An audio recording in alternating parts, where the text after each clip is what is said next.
Naglinis ako mga madam ng aming rep. May nakita akong dragon fruit. So, ayan. Si Nicole, kauna-unahan. Si Kuya at si Ate. Ayan. So, nilagyan ko lang yan mga madam ng gatas. Binudburan ko lang. Ayan na sila. Enjoy na sila. Pagkakain nila kanina ng itlog pugo. Ayan na naman. Masarap, Ling. Bibig. Bibig. Pamunas.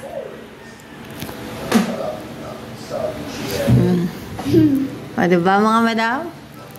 Namin. Oo. Ito. Ha? Mitaw. Huwag na. Hayaan mo na. Oo. Masarap ba? Masarap. Oh, wag ganyan. Bad dyan. Kain lang, kain. Huwag mo ipunas sa damit mo!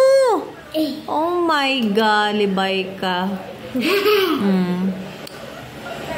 Ayan. Susibunso ko. Nangunguna. Masarap, nak?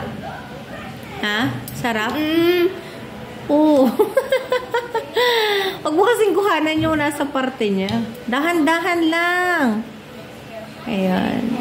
Anong kulay niyan, ate? Purple. Ha? Purple. Anong pulpol? Purple. Purple. Ayaw mo to. Buto. Kala ko pulpol eh. Ayan. So, nakbaba mo na yung So, ayan silang tatlo. Ang sarap? Yes. Oh. Ang dami. Nag-aagawan pa sila mga madam mo.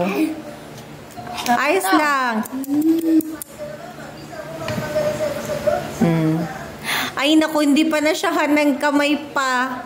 Ayan yung kutsara. Ayan si Bunso nagkamay na. Mukha na siyang purple. Ayan. So, ayan lang mga madam.